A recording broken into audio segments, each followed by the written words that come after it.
जैन धर्मोऽमङ्गलम् सर्वमङ्गलमङ्गलाय सर्वकल्याणकारिकं प्रधानं सर्वधर्माणं जैनं जयतु शासनं जैनं जयतु शासनं। बोलो महावीर भगवान की जय। सिद्ध चक्र महामंडल विधान की जय। आदरणीय जय भैया और समस्त समाज, पंडित जी, इस लायक तो मैं नहीं हूँ कि मैं इसको प्रवचन कहूँ, बट इसको एक तरह से ये समझ लीजिए कि जय भैया बोले, जैसे कोई बड़े अफसर आते हैं उसके पहले कोई एक छोटा मोटा लोग आ जाते हैं, तो उस तरीके का एक उनका सिपाही आए, उसके पहले कलेक्टर और कमिश्नर आए, तो उसको आप मान सकते हैं। और प्रवचन तो नहीं, और इसके अलावा भी मैं इसको प्रवचन नहीं करूँगा, कुछ चर्चा करूँगा। चर्चा इसलिए कहूँगा कि कुछ ज़्यादातर बच्चों के हिसाब की चर्चा है, कुछ हमारे बच्चे हैं, छवि है, ईशू है, कुछ क्वेश्चन पूछते हैं तो उनका कुछ जवाब देने के हिसाब से उसको चर्चा करेंगे। सबसे पहले तो अपन सिद्ध चक्र मंडल विधान कर रहे हैं, उसके बारे में थोड़ी सी चर्चा करेंगे। अष्टानिका के बारे में सभी को पता है कि हाँ भाई अष्टानिका है, बोले क्यों मनाते हैं, बच्चे पूछते हैं क्यों मनाते हैं, क्या क्या इम्पोर्टेंस क्या है, तो हम बोलते हैं हाँ वो 8वां द्वीप है कोई नंदीश्वर बहुत दूर, वहाँ हम जा नहीं सकते हैं, देव जाते हैं वो मनाते हैं तो हम भी मना लेते हैं उनके साथ साथ, यही प्राय रहा है। तो क्यों, अच्छा देव मनाते हैं तो हम क्यों मनाते हैं, उसका क्या क्या इम्पोर्टेंस, हम क्यों मनाएं भाई, वो मना रहे हैं हम उनकी नकल करें क्या। बोले नकल तो बोल भी सकते हैं और नहीं भी बोल सकते हैं, और ये बोले भाई जैनों का तो बहुत बड़ा त्यौहार है अष्टानिका, और दूसरा दशलक्षण पर बहुत इम्पोर्टेंस है। बोले अच्छा दिवाली है, फिर दिवाली, लेकिन हम तो दिवाली बहुत धूमधाम से मनाते हैं, अष्टानिका तो मनाते ही नहीं है, पता भी नहीं चलता, ज़्यादातर समाज को अष्टानिका निकल भी जाती है। दशलक्षण भी सबको पता है, वैसे बहुत लोगों को पता है कि साल में 3 बार आते हैं, अष्टानिका साल में 3 बार आते हैं, एक बार दशलक्षण मना लिए बहुत धूमधाम से, बाकी का तो पता भी नहीं चलता। तो बोले जब इतना विशाल बड़ा त्यौहार है तो हम उसको उसे क्यों नहीं मनाते हैं, और दिवाली क्यों मनाते हैं। तो दिवाली तो त्यौहार, बोले भाई शाश्वत त्यौहार है तो इसलिए विशाल है, वो बड़ा है, हमेशा से करते आए, ना आदि है ना अंत तक चलता रहेगा। और दिवाली तो त्यौहार क्या, त्यौहार तो एक पारंपरिक त्यौहार है कि परंपरा से मनाते हैं कि भाई हाँ हमारे बाप दादाओं ने इस तरीके की परंपरा कराई, महावीर भगवान से शुरू हुई, उसके पहले तो दिवाली थी नहीं, महावीर भगवान और गौतम स्वामी की केवल कहानी। तो मेरी बच्ची छवि जो है पंथी, उसने पूछा कि पापा क्या अष्टानिका क्या है और तो क्यों, क्या पर्यूषण क्यों मना रहे हैं। तो उसको समझाने के लिए जो मैंने परिभाषा या जो समझी है वो मैं यहाँ पे रखूँगा, और आदरणीय जय भैया से इसे बाद में बोलूँगा कि आप उसको बताएं अगर उसको कोई गलती की है। तो मैंने उसको अष्टानिका को समझाने के लिए उसकी भाषा में ही समझाने की कोशिश की। बैडमिंटन खेलती है, बैडमिंटन में रुचि है, कई लोगों को क्रिकेट में रुचि है, तो क्रिकेट से भी जोड़ सकते हैं उसको, क्योंकि उदाहरण से थोड़ी सी बात जल्दी समझ में आ जाती है, तो इसलिए इसको उदाहरण से बोलते हैं। तो बोला भाई अष्टानिका पर्व जो है साल में 3 बार आता है, वो एक तरह से तुम्हारे लिए मान लो क्रिकेट मैच देखने जैसा है या बैडमिंटन देखने जैसा है। तो कैसे देखने जैसा है, बोले भैया भगवान को देखना है। मान लो सचिन तेंदुलकर स्टेडियम में क्रिकेट खेल रहा है, स्टेडियम में चौके लगा रहा है, छक्के लगा रहा है, और हमें बहुत मज़ा आ रहा है, बहुत आनंद आ रहा है, और हम उसकी स्टाइल भी सीख रहे हैं। अच्छा ये वाला स्क्वायर कट ऐसे लगता है, ये वाला लेग ऑफ पे ऐसे बैठता है, या क्रिकेट की बॉल करता है।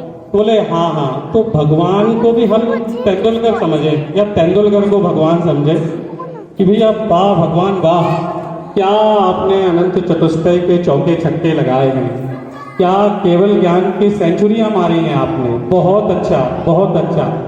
और हम जैसे सचिन तेंदुलकर की सेंचुरी पे तालियां बजाते हैं, वैसे भगवान के केवल ज्ञान पे तालियां बजाएंगे। तालियां बजाओ, भक्ति करो, खूब नाच गाना करो, ड्रम बजाओ, जितना मस्ती, जितने आनंद, जितनी भक्ति से कर सकते हो, जैसे स्टेडियम में क्रिकेट देखने के लिए जाते हो। तो ये तो हुआ अष्टानी का। आप बोले भाई ठीक है, अब थोड़ी बात समझ में आई बात समझ में आ रही है ना आप लोगों के, जो मैं बोलना चाह रहा हूँ दृष्टांत के सहारे। बोले अच्छा फिर 10 लक्षण क्या है? तो बोले भैया 10 लक्षण आप थोड़ा सा रिवर्स कर लेते हैं इसको। अब तुमने क्रिकेट के स्टेडियम में गए, तेंदुलकर को देखा कैसे क्रिकेट खेलता है, चौके छक्के सेंचुरी कैसे मना रहा है। अब 10 लक्षण में तुम्हारी बारी है वो, अब तुम मैदान में उतरे हो। अब तुम देखो कैसे भगवान के जैसा तुम आत्मज्ञान कर सकते हो क्या? क्या मैं कर सकता हूं क्या? अब उसने जैसा स्क्वायर कट मारा था, वैसा स्क्वायर कट क्या मैं मार सकता हूं? तो भैया 10 लक्षण पर्व मौज मस्ती का जितना आनंद का, बहुत तैयार होके ढोल धमाके बजाने का नहीं है, बल्कि उसको खेलने का है। तो खेलना क्या है? पहले अष्टानिका में हमने भगवान के आत्मज्ञान को एंजॉय किया, मजा किया। अब वो आत्मज्ञान, हमें अपने आत्मज्ञान का मजा करना है, तो हमें उसका अनुभव लेना है, मुझे उसका अनुभव लेना है।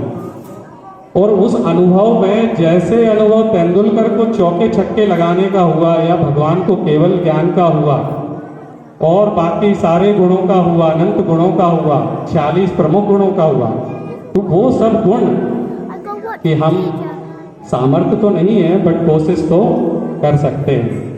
तो भैया साल में 3 बार स्टेडियम में मैच देखने का मौका मिलता है, और साल में 3 बार ही स्टेडियम में खेलने का भी मौका मिलता है।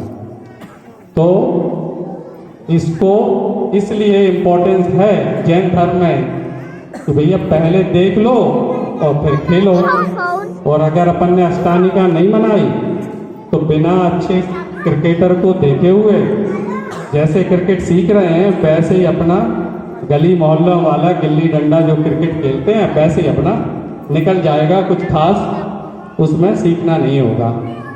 तो पंडित जी हिसाब से मैं बाद में बोलूँगा कि आप इसको करेक्ट करें कुछ हो, बट जहाँ तक मेरे बच्चे को समझाने का था तो मैंने उसको इस तरीके से समझाया कि भाई भगवान की भक्ति प्राथमिकता है अष्टानिका में, और इस अष्टानिका सिद्ध चक्र मंडल विधान भी करते हैं वो भी।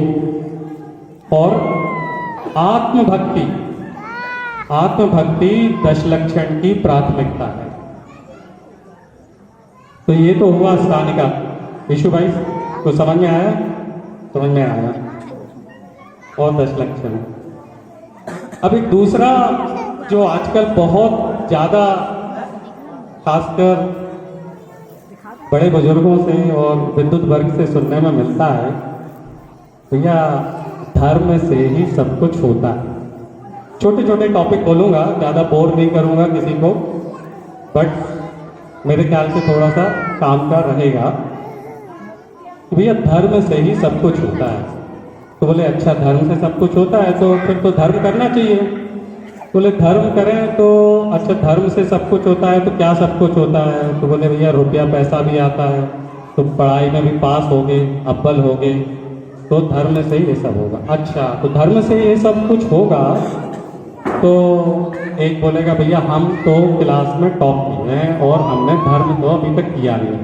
तो हम बोलेंगे अरे वो तो तुमने पूर्व कर्म किए थे इसलिए तुम्हें वो चीज़ मिली है, और अब तुम नहीं करोगे तो आगे नहीं मिलेगा। तो ज़्यादातर यही उदाहरण देते हैं ना अपन कि भाई हाँ पूर्व में किए थे, तुमने इस बार नहीं भी किया धर्म तो मिल गया, और अब तुम्हें फिर से टॉप बनना है तो तुम धर्म करो। तो ऐसी चर्चा सुनने में ऐसे लगता है कभी कभी कि यार ये धर्म नहीं कोई व्यापारी हो गया है कि धर्म करो तो अच्छे नंबर पाओ, धर्म करो तो। वो बड़ा गांव का जो घर है ना तुम्हारा, वो जो पीछे का जो कमरा है ना, उस कमरे में एक पीछे केले का पेड़ लगा है। उस केले के पेड़ को तुम 5 फुट नीचे खोदना, तो एक बिल्कुल सोने का, वो जो लक्ष्मी जी वाला होता है ना, जिसमें फोटो में देखा हुआ है, आज तक किसी ने देखा तो नहीं है साक्षात में, तो फोटो में घड़ा भरा होता है सर्दियों का, वैसा एक असरफी से भरा सोने का एक बहुत बड़ा घड़ा मिलेगा। हमने ये बोला यीशु को। अब यीशु को लगा कि यार चलो ट्राई करने में क्या जाता है, बड़ा गांव ज़्यादा दूर नहीं है, 2-5 फुट तो गड्ढा खोदना कर लेते हैं। यीशु गए, तो मेहनत करी, 5-10 पहले तो बेंगलोर से आए, बड़ा गांव आए, बड़ा गांव में पूछा कहाँ है केले का पेड़, केले के पेड़ को खोदा, और खोदा तो क्या निकला, कोई बता सकता है क्या निकला? वहाँ पे असरपियों का पूरा जैसा घड़ा मैंने बोला था बिल्कुल वैसा ही निकला। अब यीशु तो भैया खुश, इतने खुश, बोले वाह फूफा जी क्या बात कही है। अब यीशु जब मुझे देखे तभी, अरे भैया भैया फूफा जी बहुत बढ़िया बात, आपने तो उपकार इतना कर दिया कि अब मुझे और कुछ करने की जरूरत है ही नहीं। बिल्कुल असरपियों का घड़ा तो बन गया है, अब तो जीवन पर्यंत और पता नहीं कितने कितने समय तक हमारा काम चलता रहेगा। तो अब क्या हुआ भैया, यीशु को महिमा आ गई फूफा जी की।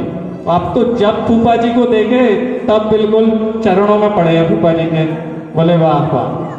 लेकिन आप ये बताओ, अब हम तो यहाँ से आ रहे थे, वो दिख गए, चरण स्पर्श कर लिए, पड़ गए, ठीक है। अब अगर यीशु का, ठीक है, असरपियां किसके मस्त थी? यीशु के घर में ही थी, मेरी तो थी नहीं। मेहनत किसने करी? यीशु नहीं करी, मैंने तो करी नहीं। तो मैंने क्या किया फिर? वो भैया मेरी महिमा क्यों गा रही? तेरा घर, तेरी मेहनत, तूने, तेरा असरपियों का घड़ा, तुम मेरी महिमा क्यों गा रहे हो, है ना? तो क्यों गा रहे हो? तो भाई इसलिए गा रहे हैं कि मार्ग तो आपने ही दिखाया था। महिमा सिर्फ कितनी चीज की है? मार्ग दिखाने की है ना। तो अब भगवान ने क्या किया? भगवान ने बोला भैया तेरी आत्मा, तू मेहनत कर, तू केवल ज्ञान पा, मैं तो तेरे को सिर्फ मार्ग दिखा रहा हूं, इस मार्ग से जाओ, तू करेगा तो कल्याण है, नहीं करेगा तो नहीं है। अब तेरे को धर्म करेगा तो कल्याण है। अब लेकिन धर्म करने से पहले अगर महिमा आएगी तो वो धर्म है। हम बोले भगवान क्या महिमा है आपकी, आपने हमें आत्मदर्शन दिया, हमें आत्म तत्व खोजने का मार्ग दिखाया, हमें आपकी महिमा आई। समय देख लूं, समय तो नहीं हो रहा है, 5 मिनट और हैं।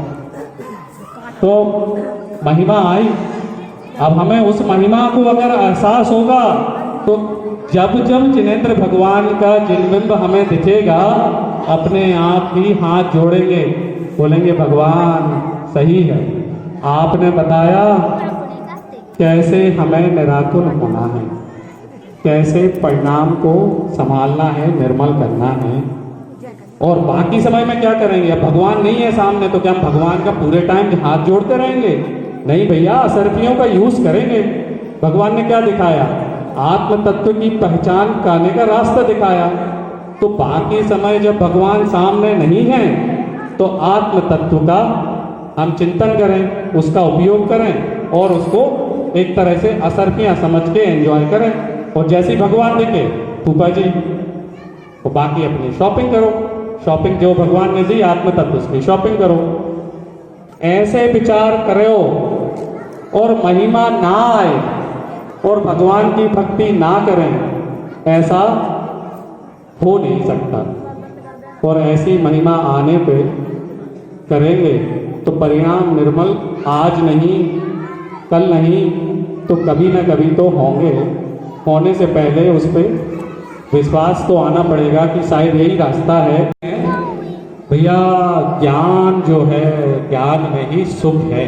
सब बोलेंगे भैया ज्ञान में ही बहुत सुख है। बोले क्या मंदिर जाओ, क्या करें, स्वाध्याय करो, क्या होगा, ज्ञान मिलेगा। अच्छा ज्ञान में बहुत सुख है। बोले अच्छा कैसे सुख है भैया, बताओ हमें।